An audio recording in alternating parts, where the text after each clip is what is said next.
우리 고린도전서로 하나님 말씀 함께 나누도록 하겠습니다. 오늘 설교 제목이 있는데 우리 주보를 보고 함께 읽어보도록 하겠습니다. 오늘 설교 제목을 함께 읽도록 하겠습니다.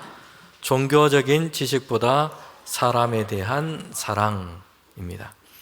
여러분, 이 제목은 오늘 성경 본문이 우리에게 말씀하고 있는 것, 그리고 설교 주제를 그대로 잘 담고 있습니다. 제목만 크게 3번 읽고 기도하고 설교를 마쳐도 될 정도입니다. 여러분, 그리스도인은 종교적인 지식을 쌓고 이것으로 자신을 변호하고 주장하는 일에 힘쓰기보다는 무엇에 힘을 써야 하는지를 오늘 말씀을 통해서 우리는 보게 됩니다. 하나님께서 우리 곁에 주신 사람들에 대한 관심과 사랑을 품고 살아가는 것입니다. 오늘 고린도전서 말씀에 보면 바울이 성도들이 문의한 것에 대한 대답을 주고 있습니다. 우상 신전에 드려졌던 이 고기와 음식을 먹어도 되느냐, 아니면 먹어서는 안 되느냐, 여기에 대한 물음이었습니다.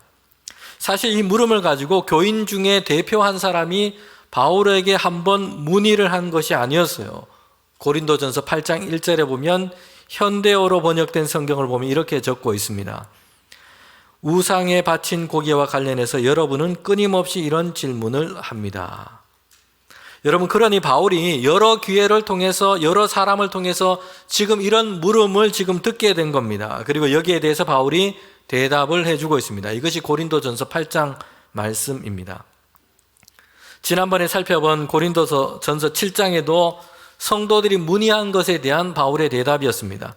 3주가 지났으니까 여러분 잘 기억이 안 나실 것 같아요. 하나님의 말씀을 다시 한번 기억하면서, 그때는 성도들이 바울에게 물었던 물음이 있는데, 그게 뭐냐면 믿음을 지키며 살아갈 때에 결혼을 하는 것이 좋느냐, 아니면 독신으로 그냥 사는 게 좋느냐, 이 물음을 가지고 바울에게 물었던 겁니다. 바울은 고린도교회 성도들에게 편지하면서 고린도전서 7장에서는 이 물음에 대한 답을 줬고 있고요. 그리고 오늘 8장에서는 다른 물음인데, 우상 신전에 드려진 이 음식을 먹어도 되느냐, 먹어서는 안 되느냐, 이 문제에 대해서 바울이 지금 답해주고 있는 겁니다. 여러분, 신앙을 가지고 고린도라는 도시에 살고 있으면 이런 의문이 생기게 된 겁니다. 우상 신전에 제물로 드려진 이 음식과 고기를 먹어도 괜찮을까, 아니면 먹어서는 안 될까? 성도들 사이에 이미 이것이 그들 가운데 논란이 되기도 했습니다. 성도들 중에 어떤 사람은 꺼리낌 없이 이것을 먹는 사람도 있었고요. 그리고 한편에서는 이런 음식은 부정한 거니까 먹어서는 안 된다 라고 거절하며 이렇게 생각하는 사람들도 있었습니다. 서로 의견과 생각이 나눠지게 된 겁니다. 누가 옳으냐, 논쟁거리가 되기도 했습니다. 만약 지금 제가 우리 여러분에게, 성도들에게 여기에 대한 물음을 묻는다면 아마 우리들 중에도 생각이 나눠질 것 같아요. 어떤 사람은 먹어도 괜찮다, 그게 뭐가 대수롭냐 라고 생각하고 이야기하는 분도 있을 겁니다. 또 한편에서는 안 된다, 우상에게 드려진 그 부정한 것을 왜 먹느냐, 이렇게 생각하는 분들도 계실 겁니다. 사실 그런데 이 문제는 오늘 우리에게는 좀 거리감이 있습니다. 직접 우리의 피부에 와 닿지는 않습니다. 자주 부딪히는 문제가 아니에요. 우리 문화 속에서는 신전이라고 하는 것이 도시 중앙에 있지도 않고요, 거기에다가 고기와 음식을 제물로 드리는 일은 일반적이지 않은 일입니다. 무속신앙을 가진 사람이 굿을 하면서 음식을 그렇게 한다든지 이 정도로 우리는 생각할 뿐입니다. 그런데 오늘 성경 배경이 되었던 그 시대는 달랐습니다. 당시 고린도 교회와 그 성도들은 우상 신전에 드려진 이 고기와 음식에 대한 것은 매우 그들에게는 실제적인 문제였던 겁니다. 의문이 생길 수밖에 없는 일이었어요. 먹어도 되느냐, 먹지 않아야 되느냐, 이것이 그들에게는 신앙의 관점으로 이걸 어떻게 해결해야 될까 고민과 의문이 드는 문제였던 겁니다. 성도 여러분, 먼저 우리가 이 고린도 교회 성도들이 이런 문제에 대해서 고민하고 함께 그들이 그렇게 마음을 쓰고 있다는 것이 우리에게 시사해 주는 것이 있습니다. 우리의 신앙은 신학적으로, 교리적으로 어떤 내용을 알고 암송하고 머리에 담는 것으로 완성이 되지 않습니다. 성부, 성자, 성령, 하나님, 구원론, 성령론에 대해서 교리와 신학, 이런 것을 머리에 지식으로 갖고 있는 것으로 나는 좋은 신앙인이다, 이렇게 단순히 주장할 수가 없는 겁니다. 성경에 대한 폭넓은 지식과 성경 인물과 역사에 대한 많은 지식을 가지고 있는 것으로 나는 참된 신앙을 가지고 있다라고 말할 수 없는 것이에요. 성도 여러분, 분명 우리에게는 성경과 교리, 신학적인 지식과 이해가 우리에게 필요합니다. 이런 지식이 우리에게 있을 때에 우리는 믿는 바 그 내용이 무엇인지를 더 정확하게 알 수 있습니다. 바른 믿음의 길에서 벗어나지 않을 수 있습니다. 성경을 통해서 말씀하시고 교회 오랜 역사를 통해서 교리와 신조를 통해서 우리의 신앙의 내용이 무엇인지를 잘 아는 것, 이게 너무 중요하고 필요합니다. 그런데 여기에 더해서 중요한 것이 또 있습니다. 성경과 복음은 우리의 사고 체계나 교리적인 지식을 전달하는 것의 문제에 그치지 않습니다. 우리에게 새로운 삶을 열어주고 새로운 삶의 방식으로 살아가도록 우리를 이끌고 있다는 것이에요. 이것이 우리의 신앙인 겁니다.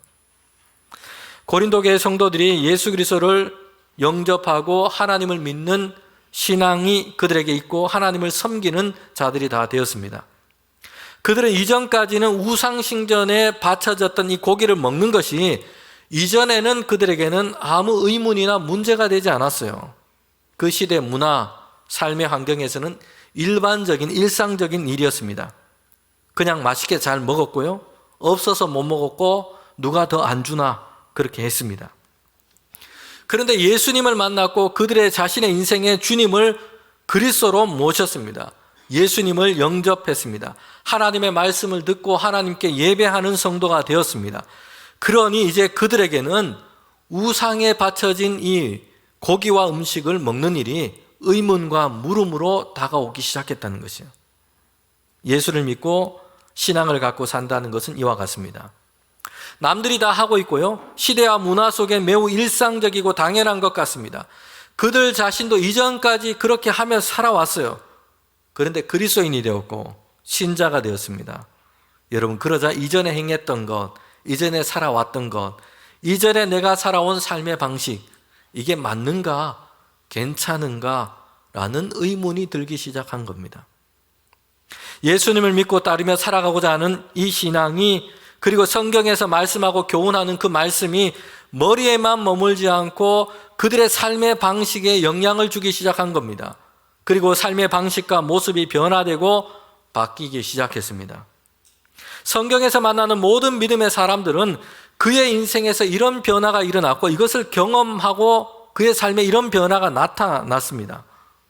성도 여러분, 만약 우리가 예수님을 오랫동안 믿었지만, 신앙생활을 했지만 우리 자신에게 지금까지 전혀 이런 일이 없었다면, 이런 부딪힘이 없었다면 참된 신앙의 삶이 정말 내게서 시작되었는지 아니면 그렇지 않은지 우리는 생각해 볼 필요가 있습니다. 예수님을 믿고 신앙생활하면 사람들에게 이런 일이 일어나게 됩니다. 이것이 정상적인 것이요. 예수님을 알지 못했을 때, 성경 말씀을 듣고 읽고 배우지 않았을 때에, 하나님의 자녀의 성도가 되지 않았을 때에 그 이전에 살아왔던 삶의 방식과 모습이 있습니다. 사회적으로는 범죄 행위나 범법 행위가 아니에요. 그냥 사람들이 일반적으로 살아왔던 삶의 모습이고 당연하게 생각되기도 했습니다. 그런데 예수님께서 나의 인생의 주님이 되셨고요, 하나님의 말씀을 따라 살아가려고 합니다. 그러면 이렇게 해도 괜찮은가? 이렇게 살아도 괜찮은가? 라는 의문이 드는 일들이 생기게 됩니다. 신앙은 우리를 새로운 삶으로 이끌어가기 때문입니다. 성도 여러분, 당시 고린도라는 도시에서 우상에 드려진 이 고기를 먹는 것, 이게 어떤 종류의 일일까요? 한마디로 말하면 매우 흔하고 매우 특별한 일이 아니고 일반적인 일이었고 고민할 일이 아니었어요. 또한 한편에서는 고린도라는 도시에서 사람이 살기 위해서 일상적인 삶에서 피하기 어려운 일이기도 했다는 것이에요. 당시 배경을 우리가 이해할 필요가 있습니다. 이 고린도는 로마 제국 안에 있었던 도시였습니다. 그리스와 로마에 있던 문화의 영향 아래 있습니다. 여러분, 그리스 로마 문화가 종교적으로 갖는 특징이 있습니다. 그 시대 문화 속에 종교관이 있는데 그 특징은 다신론이었습니다.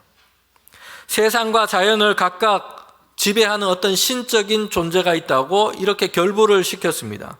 세상의 자연, 모든 만물들이 어떤 다양한 신들과 다 연결시켜서 생각을 했어요. 그래서 태양, 바다, 산, 각각 주관하는 신들이 다 있다고 생각하고 그렇게 섬겼습니다. 자연뿐만 아니라 사람들은 정신적인 어떤 가치나 이상에 대해서도 신적인 존재와 연결을 시켜서 상상했습니다. 사랑의 신, 용맹의 신, 아름다움의 신, 이런 온갖 것들을 신들과 연결시켜서 그들은 생각했던 겁니다. 그리고 각 도시에는 이 많은 신들 중에 자신들이 보기에 매력적이고 좋아 보이는 이 도시의 상징이 될 만한 몇몇 신들을 선택했고 그 도시가 주로 섬기는 신으로 삼았어요. 그 신들을 섬기는 웅장한 신전이 도시 가운데 세워졌고 도시 안에 그런 종교적인 어떤 행사들이 진행이 된 겁니다. 성경시대의 고린도만 해도 이 도시 안에 거의 12개 가까이 되는 크고 작은 신전들이 도시 안에 있었습니다. 오늘 본문과 관련해서 이 신들과 이 신전과 고기와 음식의 문제가 지금 연결되고 있습니다. 음식들, 특별히 고기를 신에게 제물로 바쳤고 이 음식과 고기가 시장에 유통되기도 했습니다. 당시 사람들은 악령과 부정한 어떤 귀신이 사람에게 들러붙는 것을 두려워했습니다. 그런데 이런 부정한 악령이 사람에게 침투하는 방법 중에 무엇이 있냐고 생각했냐면 이런 악령과 부정한 것이 음식에 들러붙어서 사람들이 이걸 먹으면 그 사람에게 들어온다라고 생각을 했던 겁니다. 그래서 사람들은 악령과 부정한 것을 제거하기 위해서 음식과 이 고기를 신전에 제물로 먼저 드렸던 것이요. 부정한 것을 제거하기 위해서 그렇게 한 겁니다. 그리고 사람들은 신들에게 이렇게 고기와 음식을 제물로 바쳐서 신들의 호의를 얻고 제물과 번영을 얻고자 그렇게 했습니다. 여러분, 이렇게 드려진 제물로 드린 고기는 신전에서 일하는 사제들이 그 몫을 가져가게 되고요. 나머지 부분들은 이제 시장에 내다 팔았던 것이에요. 그렇게 해서 제사로 드려졌던 이 고기가 시장에 나오면 어떻게 되냐면 그 값이 어떻게 되냐면 더 비싸져요. 왜냐하면 귀신과 부정한 것이 이제 제거된 것이라고 생각했기 때문입니다. 깨끗하게 정제된 것이라고 생각을 했어요. 이런 고기와 음식은 그래서 특상품이 되는 겁니다. 가격이 비싸지는 것이죠. 사람들은 결혼이나 아주 중요한 잔치를 하게 됩니다. 그러면 어떤 고기를 사서 음식을 만들까요? 부정한 것, 악한 것이 다 제거되었다 생각되는 신전에 제물로 드렸던 이런 고기를 구해서 잔치 음식을 다 준비합니다. 그리고 당시 잔치 형식도 신전의 제사 형식에 따라서 진행이 되기도 했습니다. 그러니 당시 사람들의 생활 속에서는 신전에 제물로 드린 음식이나 고기를 먹는 것은 흔한 일이었고요.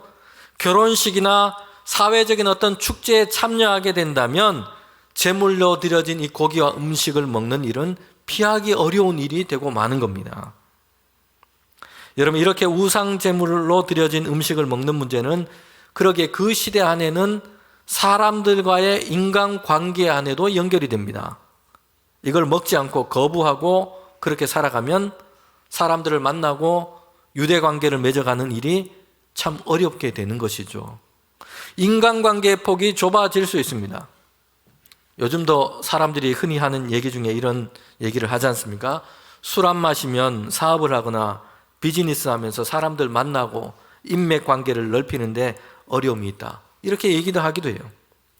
그런데 당시 신전에 드려진 고기를 안 먹는 것은 이것보다 훨씬 더 심각했던 겁니다. 여러분, 그런데 예수님을 믿고 하나님을 섬기고 하나님을 예배하기로 한 이 성도들에게는 이것이 꺼리끼는 문제가 된 것이요. 그래서 성도들도 고린도에 살고 있기 때문에 사실 이런 문제를 만나는 것은 예외가 되지 않습니다. 제물로 드려진 고기와 음식이 판매되고 있고요. 이 음식이 차려진 잔치에 가게 됩니다. 예외가 되지 않아요. 여기에서 의문이 생긴 겁니다. 우상신에게 제물로 드렸던 이 고기와 음식인데 성도로서 내가 이걸 먹어도 되느냐? 먹어서는 안 되느냐? 이런 음식이 차려진 잔치와 식탁 자리에 함께해도 되느냐? 그렇지 말아야 하느냐? 이런 생각과 고민이 사람들에게 생기기 시작한 겁니다. 어떤 신자들은 이제 내가 다른 신을 섬겼던 이전의 삶에 떠났기 때문에 이런 고기는 사서도 안 되고 먹어서도 안 된다, 이건 옳지 않다라고 생각하는 사람들이 있습니다.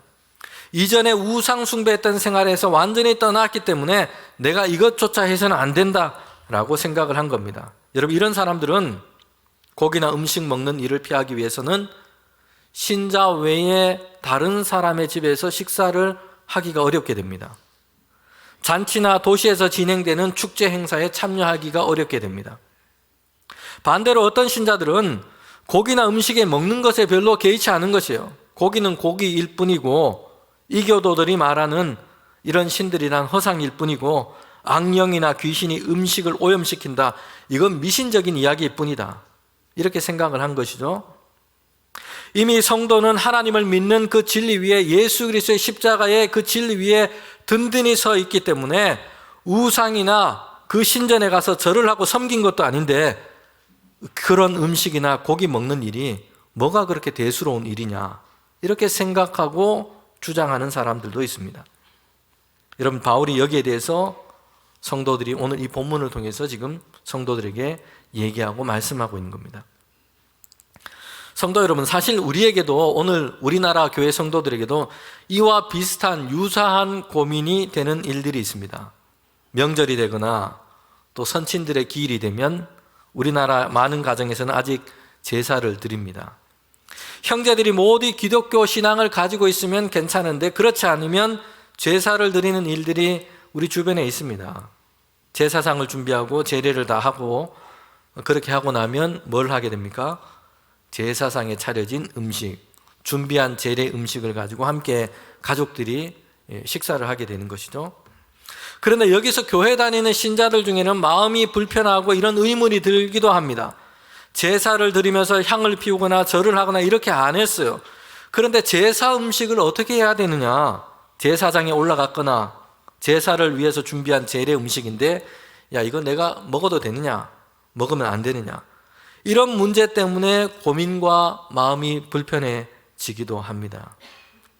여러분, 그런데 오늘 우리가 이 성경 본문을 보면 주의해야 할 것이 있습니다.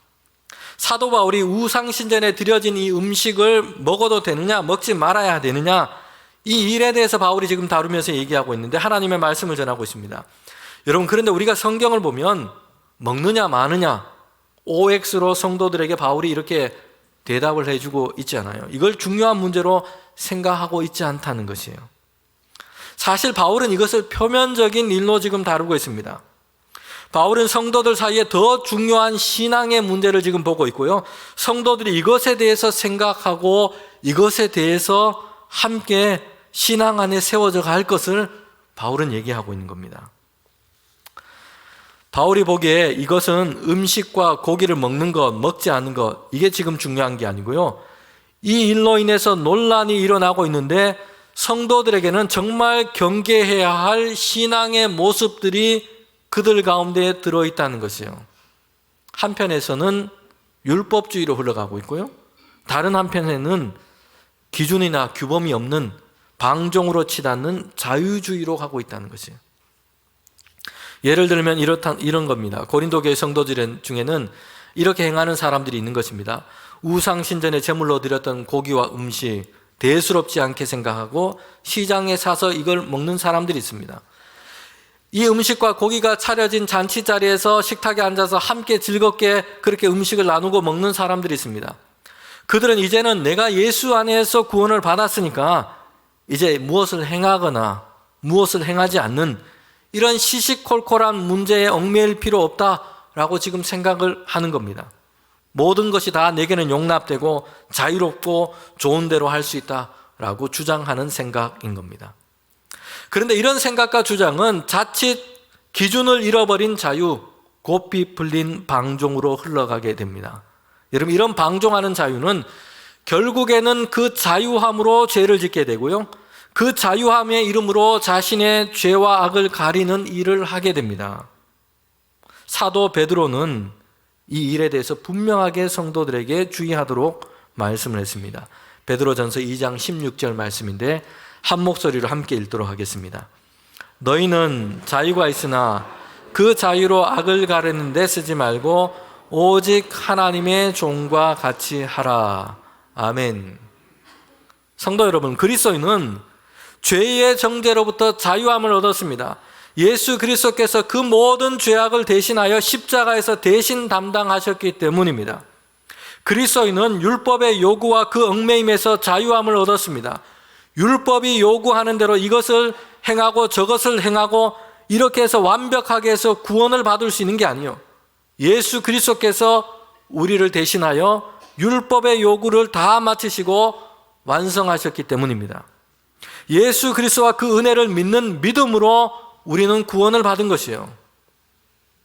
여러분, 그런데 이렇게 예수 그리스도 안에서 얻은 자유는 이제 율법의 정죄도 없기 때문에 내가 모든 것을 내 마음대로 자기가 원하는 대로 해도 되는 그런 자유가 아닌 것이에요.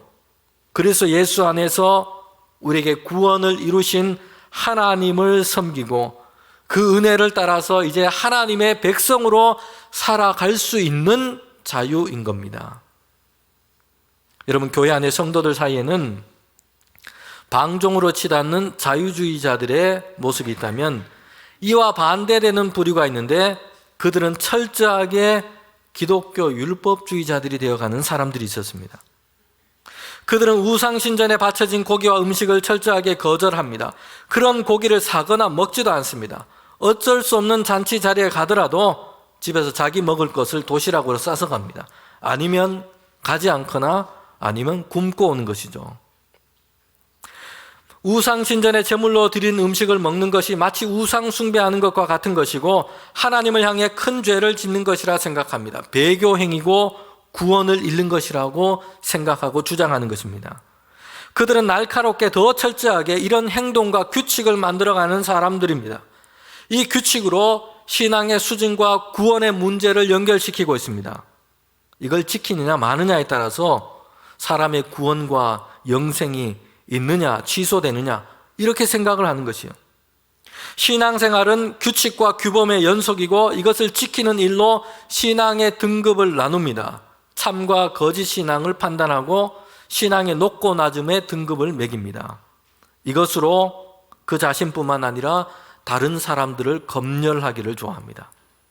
여러분, 이런 신앙생활하는 사람들은 은혜가 아니고 종교적인 규칙과 규범에 따라 살아가고 여기에 자신의 구원을 메고 사는 사람들입니다.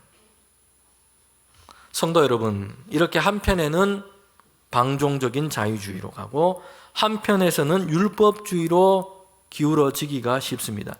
이것은 신약 성경의 시대 교회 안에 보이는 모습뿐만 아니라 오늘 우리의 모습, 우리 교회의 모습에서도 볼 수 있는 겁니다. 한편의 사람들은 기준이 없어요. 자유롭게 모든 것이 다 허용되는 것처럼 살아갑니다. 신앙과 성경적인 가치에 따라서 이게 합당한지 고민하지 않아요. 신앙인이 가져야 할 절제와 거룩함의 생각은 없습니다. 다른 모든 사람들이 하는 것처럼 그냥 세상의 모든 사람이 하는 것처럼 편리함과 즐거움을 추구하며 살아갈 뿐입니다. 반대로 율법주의의 모습이 이것을 가지고 신앙생활을 하기도 합니다. 교회와 신앙생활에서 해야 할 것과 하지 말아야 할 것, 행동 수칙을 만드는 일을 좋아합니다. 이것으로 점수를 매기고 자신을 검열합니다. 뿐만 아니라 다른 사람을 검열하고 판단하기를 좋아합니다. 이것으로 신앙의 수준과 등급을 나누기도 하고요. 하나님께서 예수 그리스도 안에서 우리에게 주신 그 은혜의 자유의 세계를 맛보지 못하고 있어요. 행동 규칙과 준수가 신앙생활의 가장 중요한 덕목인 것처럼 생각하고 그렇게 생활하고 있는 겁니다. 여러분, 고린도 전서를 보면 이 둘 중에, 그리고 우상 제물로 드려진 음식을 먹느냐 마느냐 이 둘 중에 어느 편의 목소리가 고린도 교회 성도들 안에는 더 컸냐 하면요, 먹어도 된다라는 목소리였습니다. 이 성도들의, 이런 생각을 가진 성도들의 포지션과 위치가 교회 안에서 더 큰 힘이 있었던 것으로 생각을 할 수 있습니다. 이거 어떻게 알 수 있냐면 바울이 오늘 본문에 얘기하면서 우상에게 바쳐진 고기를 먹어도 된다, 이 주장에 대해서 다루면서 지금 가르치고 있다는 것이에요. 여러분, 이걸 봤을 때 고린도 교회 성도들 중에는 이렇게 주장하고 행동하는 사람이 교회 문화와 분위기를 지금 주도하고 있고요, 더 큰 존재감을 가지고 지금 고린도 교회 안에서 그렇게 역할을 하고 있었던 겁니다. 바울 자신도 우상신전에 드려진 제물을 먹는 것이 문제가 되지 않는다, 이런 주장이 신학적으로 결코 교리적으로 틀리지 않다 동의를 하고 있어요. 바울 스스로도 여기에 대해서 지식으로는 큰 이의가 없다라고 밝히고 있습니다. 여러분, 왜 우상 제물에 바쳐진 고기를 먹는 것이 허용되는가? 오늘 본문에서도 얘기를 하고 있죠. 신전에서 섬기는 그 신들은 우상이고 전혀 실체가 아니기 때문에 그렇습니다. 고린도전서 8장 4절 말씀입니다. 그러므로 우상의 제물에 먹는 일에 대해서는 우리가 우상은 세상에 아무것도 아니며 또한 하나님은 한 분밖에 없는 줄을 아노라. 아멘. 여러분, 음식과 고기를 우상 신전에 제물로 드렸습니다. 그런데 그 신전에서 섬기는 그 신들이 말 그대로 사람들이 만들어낸 가짜 신일 뿐인 겁니다. 아무 힘도 능력도 없어요. 활동하는 힘도 없습니다. 뿐만 아니라 실제로는 존재하지 않는 허상에 불과한 것뿐입니다. 시편에서는 이런 우상의 존재에 대해서 더 분명하게 말씀하고 있습니다. 시편 115편 4절부터 8절 말씀입니다. 그들의 우상은 은과 금이요 사람의 손으로 만든 것이라 입이 있어도 말하지 못하고 눈이 있어도 보지 못하고 귀가 있어도 듣지 못하고 코가 있어도 냄새 맡지 못하며 손이 있어도 만지지 못하며 발이 있어도 걷지 못하고 목구멍이 있어도 작은 소리조차 내지 못하느니라. 우상들은 만드는 자들과 그것을 의지하는 자들이 다 그와 같으리로다. 아멘. 여러분, 우상이 어떻다고 얘기합니까? 눈과 귀, 입과 코를 다 가지고 있는데, 그런데 말하지 못하고 듣지 못하고 걷지 못합니다. 작은 소리조차 내지 못해요. 그냥 그 실체는 사람들이 손으로 조각으로 만들어 놓은 것에 지나지 않는 것이에요. 여러분, 그렇기 때문에 두 번째로 신전에 바쳐진 제물이라고 해서 뭔가 어떤 신적인 마력이나 영적인 작용을 하는 것이 아니라는 것이요, 그런 음식이라고 해서 그렇지 않다는 것입니다. 우상에게 바쳐진 고기에는 아무 일도 일어나지 않은 것입니다. 왜냐하면 그 우상이 실체가 없는 가짜이기 때문에 그렇습니다. 그냥 다른 고기와 같을 뿐이요. 그 고기가 사람들에게, 그 음식이 사람들에게 어떤 영적인 해악을 주는 이런 것이 더해지거나 빼지거나 이런 일은 없다는 것입니다. 세 번째는 하나님께서는 먹는 음식으로 신앙의 등급과 구원의 문제를 두지 않으셨다는 것이에요. 사람이 먹는 그런 음식으로 사람이 신앙적으로 더 영적으로 더 성장하게 한다든지, 그런 음식으로 영적으로 더 더럽게 한다든지, 죄를 불러일으킨다든지, 그런 음식으로 그렇지 않다는 것이에요. 고린도전서 8장 8절에 보면 분명하게 말씀합니다. 음식은 우리를 하나님 앞에 내세우지 못하나니 우리가 먹지 않는다고 해서 더 못하는 것이 아니고 먹는다고 해서 더 잘 사는 것도 아니니라. 여러분, 특별히 어떤 음식을 먹는다고 해서 하나님께서 그 사람을 더 존귀하게 여기시고 그의 신앙이 더욱더 좋고 그가 구원 얻는 일에 더욱더 유리하고 이런 일이 아니라는 것이요. 음식은 우리 신체적인 건강에는 관여가 있지만, 여러분, 오늘 말씀에 있는 것처럼 영적으로 구원에 대한 문제에 하나님께서는 그렇게 음식을 구별하지 않으셨다는 거죠. 음식을 먹는 것과 음식에 대해서 지나치게 신앙적인 가치나 의미를 여러분 부여해서는 안 됩니다. 그런데 바울이 우상신전에 드려진 이 고기를 먹어도 되느냐, 먹지 말아야 하느냐, 이 논란이 되는 일에 대해서 얘기하면서 바울이 정말 중요하게 지금 성도들에게 얘기하고 있는 것이 있습니다. 여러분, 그것은 음식의 문제가 아니에요. 그것은 그리스도인의 자유와 자기주장, 그리고 사랑의 문제인 겁니다. 고린도 교회 안에서는 자신의 생각을 주장하면서 자유를 주장하는 이들이 있었습니다. 그들은 자유하게 우상에 드려진 이 제물, 이 음식을 먹었습니다. 바울은 그들의 생각과 행동이 교리나 지식으로 틀렸다 이렇게 얘기하고 있지 않습니다. 신학적으로 논리적으로 그들은 정당하게 주장하고 있고 자유를 따라서 우상에게 드려진 이 제물을 먹을 수 있습니다. 우상에게 드려진 제물을 먹는 것이 죄가 되거나 그 음식이 먹는 사람들에게 어떤 영적인 해악을 주는 것이 아니라고 얘기를 하고 있어요. 그런데 사도 바울이 여기서 뭘 얘기합니까? 그런데 그렇게 행하는 것을 보고 믿음이 연약한 자들 가운데 시험에 드는 사람이 있었다는 거예요. 고린도 교회 안에서도 지금 주도적인 역할을 하고 있고 성경과 믿음에 대해서 가르치는 역할을 하고 있고 먼저 믿은 사람들이고, 이런 사람들이 우상 신전에 제물로 바쳐진 이 고기와 음식을 서스럼 없이 먹는 그런 모습을 보면서 여러분, 믿음이 연약한 자들 중에 시험에 들었던 사람이 있었어요. 여러분, 그런 사람들 중에 이전에 자신이 섬겼던 신전 숭배로 되돌아가려는 이런 마음에 이끌리는 초신자들도 있었고요. 회심했고 신자가 되었는데 먼저 믿는 사람들이 그렇게 행동하는 것을 보면서 시험에 들어서 실망해서 믿음에서 떨어지는 사람들도 있었다는 겁니다. 바울은 우상신전에 바쳐진 이 고기와 음식, 먹는 것, 먹지 않는 것, 여러분, 이것이 죄의 문제가 아니고 무엇이 죄의 문제라고 지금 얘기를 하고 있습니까? 그렇게 음식과 고기를 먹으면서 우상과 미신으로부터 신앙의 자유를 말하고 있는데, 여러분, 그런데 그 자유가 다른 연약한 신자들, 믿음이 연약한 신자들이 거기에 걸려져서 낙심하고 넘어지게 된 겁니다. 여러분, 이것이 다른 사람, 연약한 믿음의 형제들을 실족하게 한 것이 죄라고 말하고 있는 겁니다. 여러분, 사도 바울은 이 일이 그 사람에게만 잘못한 것에 그치지 않고 그리스도에게 죄를 지은 일이라고 그렇게 엄중하게 얘기를 하고 있어요. 고린도전서 8장 11절부터 12절 말씀에 바울은 이렇게 얘기합니다. 그러므로 내 지식으로 그 믿음이 약한 자가 멸망하나니 그는 그리스도께서 위하여 죽으신 형제라. 이같이 너희가 형제에게 죄를 지어 그 약한 양심을 상하게 하는 것이 곧 그리스도에게 죄를 짓는 것이니라. 뭘 얘기합니까?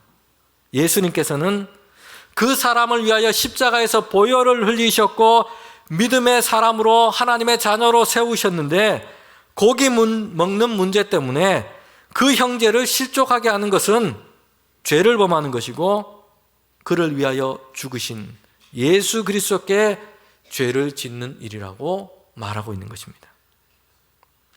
여러분, 신자들 사이에는요, 교회 안에서 행하는 많은 일들 속에서는요, 우리가 함께 또 서로 의견이 이렇게 나눠지는 이런 모습들, 일 중에는요, 우리가 행하는 많은 모습들 중에는 신학적이고 성경적이고 교리적이고 지식적으로 변증하고 논리적으로 설명할 수 있는 일도 많이 있습니다. 많은 지식으로 그 일에 대해서 정당함을 변호할 수도 있습니다.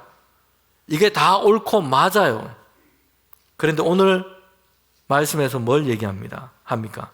그런데 그 일이 한 사람의 영혼을 실족하게 만드는 일이라면, 그 사람의 신앙을 꺾어버리는 이런 일이 된다면, 한 사람의 영혼을 어둠 속에 떨어지게 만드는 일이라면, 여러분, 그것은 아무리 지식으로 설명할 수 있는 일이라고, 정당성을 변호할 수 있는 일이라고 해도 잘못된 일이고 죄이라고 말하고 있는 겁니다. 그리스도인의 자유는 자기를 주장하고 자신의 생각대로 행할 수 있는 자유가 아닙니다. 그리스도인의 자유는 하나님과 사람 사이에서 사랑의 덕을 세우는 자유이어야 합니다. 잔치에 가고 안 가고는 중요한 문제가 아니에요. 고기와 음식을 먹고 안 먹고는 중요한 문제가 아닙니다. 바울은 이것에 대해서 지식으로 변증하고 따지고 선악간에 판단해야 한다고 지금 말하고 있지 않습니다. 이 문제는 하나님께서 구체적으로 금하신 명령에 해당되지 않습니다. 그렇다고 해서 적극적으로 권장할 만한 일도 아닙니다. 여러분, 사실 교회와 신앙생활 하면서 우리가 만나는 많은 일과 많은 주제들은 이런 것에 해당됩니다. 여러분, 여기에서 중요한 것은요, 교리적인 지식의 판단의 문제가 아니라 사랑의 덕을 세워야 한다는 것입니다. 사랑의 덕을 세워야 하는 문제인 겁니다. 이런 바울은 사도 중에서도 성경 지식이 뛰어나고요, 교리와 신학에 아주 충실했고 뛰어난 사람이었습니다. 그런 바울이 이 문제에 대해서 자신을 넣으면서 이렇게 얘기를 하고 있어요. 결론적인 부분입니다. 고린도전서 8장 13절 말씀인데 마지막으로 우리가 함께 읽도록 하겠습니다. 함께 읽겠습니다. 그러므로 만일 음식이 내 형제를 실족하게 한다면 나는 영원히 고기를 먹지 아니하며 내 형제를 실족하지 않게 하리라. 아멘. 여러분, 바울의 관심이 뭡니까? 고기를 먹느냐 마느냐 이게 아니에요. 형제를 실족시키는 일이 되어서는 안 된다는 것입니다. 여러분, 사실 오늘 우리 많은 교회들과 우리 성도들 또 교회 안에 우리 신앙의 문제들은요, 지식의 결핍 때문에 발생하는 것보다 더 많은 경우는 사랑의 결핍 때문에 일어나는 일들입니다. 지식의 결핍보다 사랑의 결핍 때문에 일어나는 일들이 훨씬 더 많다는 것이에요. 복음의 진리를 사수하기 위해서 교회는 어떠한 양보도 타협도 해서는 안 됩니다. 그런 일이 있을 수 없는 것이에요. 그러나 오늘 본문의 이 말씀처럼 신전에 드려진 이 음식과 고기를 먹느냐 마느냐, 바울이 보기에 이거는 복음의 본질에 걸리는 문제가 아닌 것이요, 부차적인 일에 해당되는 것입니다. 그래서 여기에서는 지식보다 사랑을 앞세우고 덕을 세워서 하나님의 영광을 구하는 것이 필요한 것입니다. 성도 여러분, 오늘 우리가 이 말씀을 기억하기를 원합니다. 여러분, 우리는 하나님을 알아가는 지식에 더 풍성해야 하지만 동시에 우리는 사랑의 덕을 세우는 일에 힘써야 합니다. 여러분, 그 속에서 우리는 온전히 하나님께 영광을 올려드리는 우리 모든 성도들과 우리 교회가 되기를 원합니다. 함께 기도드리겠습니다.